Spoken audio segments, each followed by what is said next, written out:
once again.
Assalamualaikum warahmatullahi wabarakatuh. Waalaikumsalam warahmatullahi wabarakatuh. Apa kabar anak-anak? Alhamdulillah baik, Bu. Oke, kalian sudah pastikan kelas kalian bersih dan rapi? Masih ada ini. Oh iya, itu. Buang dulu supaya nyaman belajarnya.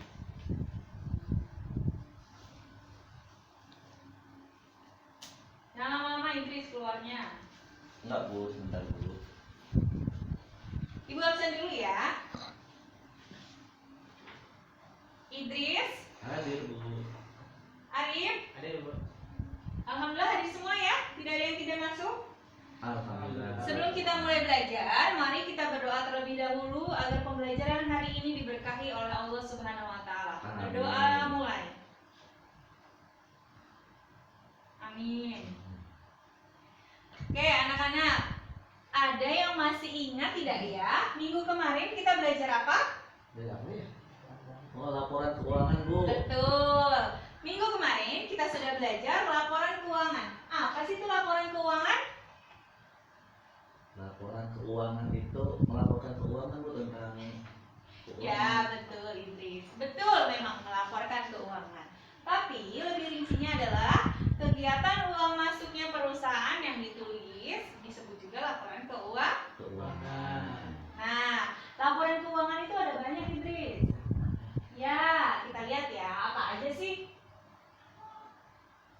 Laporan keuangan itu pertama ada neraca. Yang kedua ada laporan laba rugi. Yang ketiga ada laporan perubahan ekuitas. Yang keempat laporan arus kas. Dan yang terakhir catatan atas laporan keuangan. Untuk hari ini kita akan membahas tentang neraca. Apa sih itu neraca? Neraca adalah mencatat informasi tentang aset, kewajiban, dan ekuitas pemegang saham pada periode tertentu. Jadi, sebuah perusahaan kalau misalnya mau mengambil keputusan harus melihat dulu dari catatan neraca yang ada supaya keputusan yang diambil tidak salah. Neraca itu ada banyak jenisnya.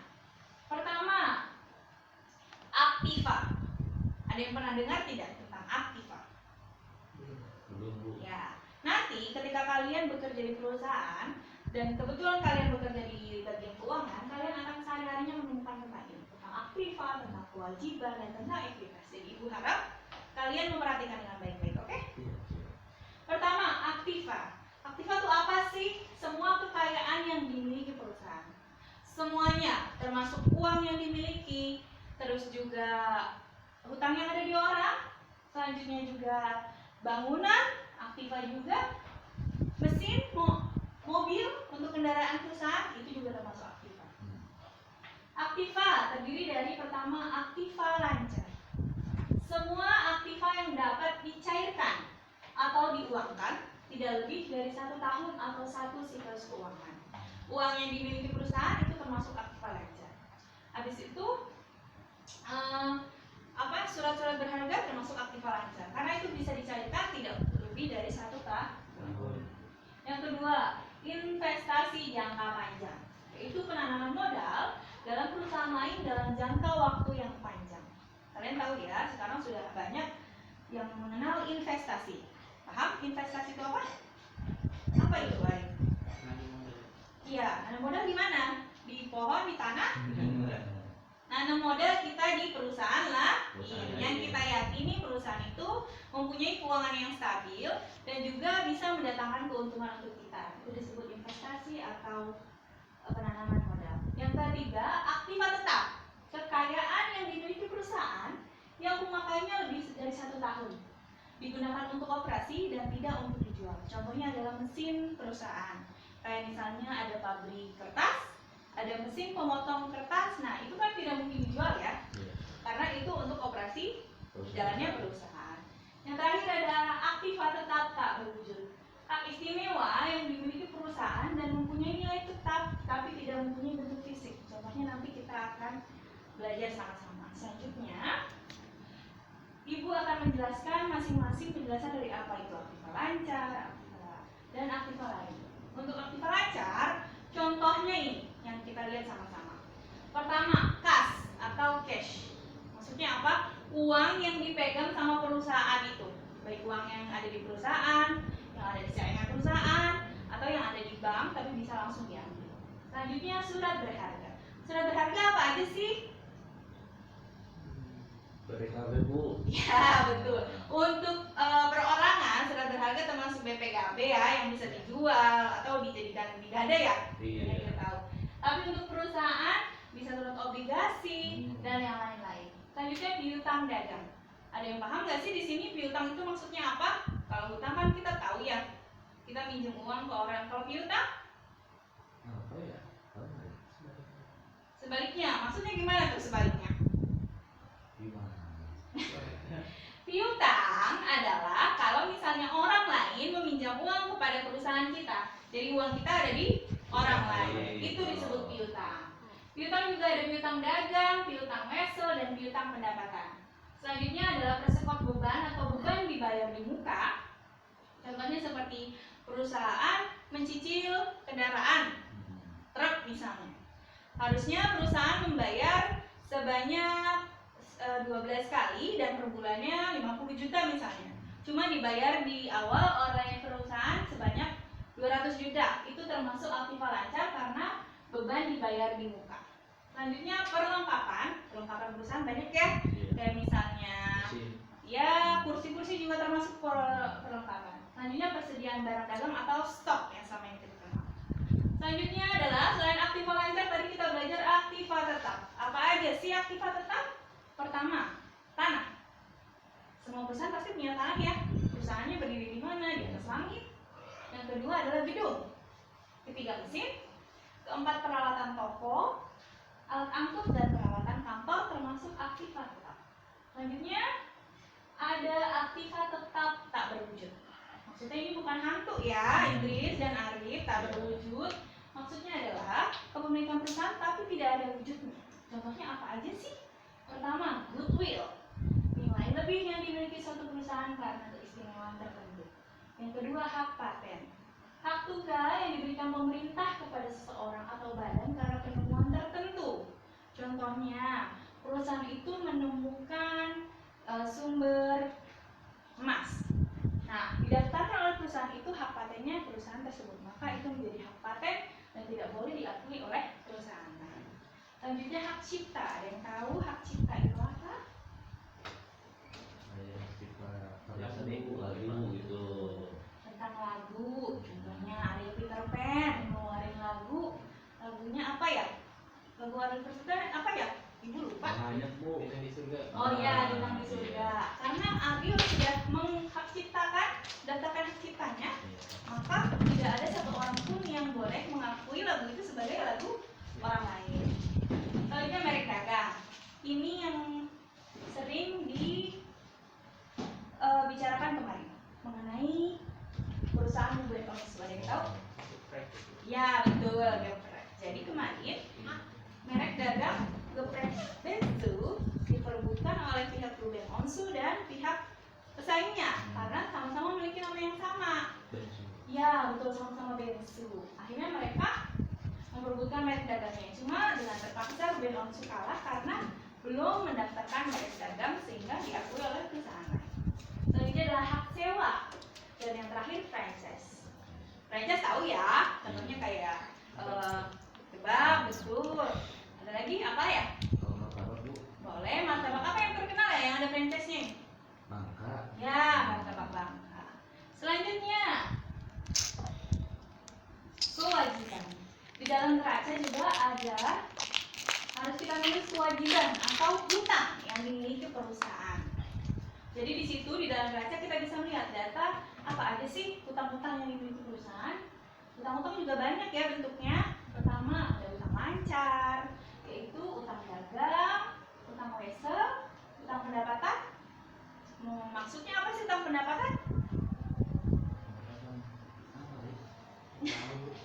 Maksudnya utang pendapatan itu perusahaan mempunyai karyawan.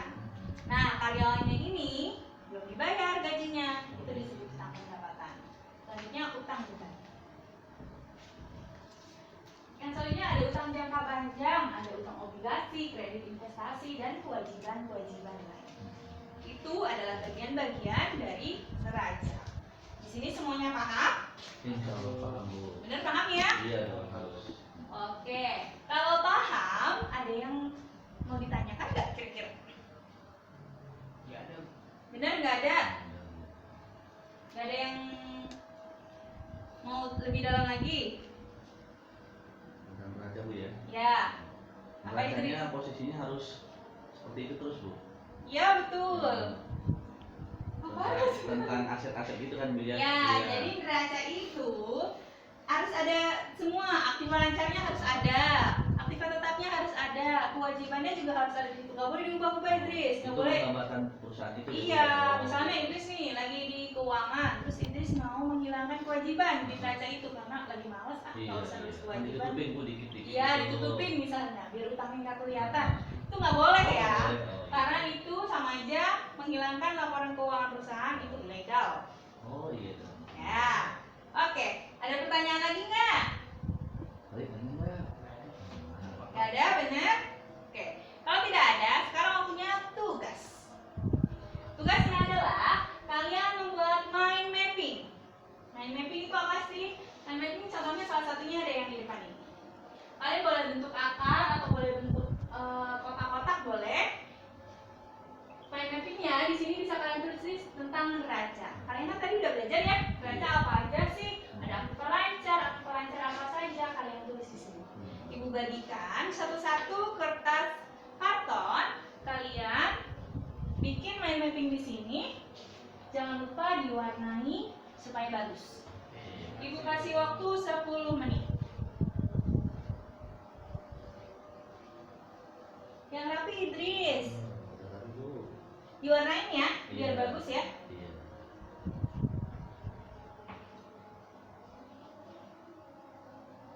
Oke, waktunya habis, sudah selesai? Lu cepet amat Bu. Iya, Tadi, cuma Bu, 10 dikit menit lagi. Idris dari tadi kok. Nah, udah Bu. Udah? Ya, udah. Oke, sini kumpulkan, ibu mau lihat. Ya, ini udah bagus. Waktunya udah habis ya? Oke. Jadi coba ibu tanya. Kalau misal kalian tadi benar-benar paham, jadi Idris neraca itu apa sih? Apa yang tadi ya? Catatan informasi tentang aset perusahaan Bu. Betul. Waduh. Oke, Arif, neraca tadi apa aja? Ada aktifan aset, Ya, betul, aktifan. aktifan, Terus? kewajiban. Betul, kewajiban. Jadi udah paham semua ya tentang Paham, neraca ya? paham, insya Allah. Alhamdulillah kalau sudah paham. Kalau sudah paham semua, Ibu akan mengakhiri pembelajaran hari ini. Ibu harap kalian nanti malam jangan lupa belajar lagi supaya pembelajaran hari ini benar-benar masuk otak kalian. Oke? Oke. Sekian dari Ibu. Wassalamualaikum warahmatullahi wabarakatuh. Waalaikumsalam warahmatullahi wabarakatuh. again.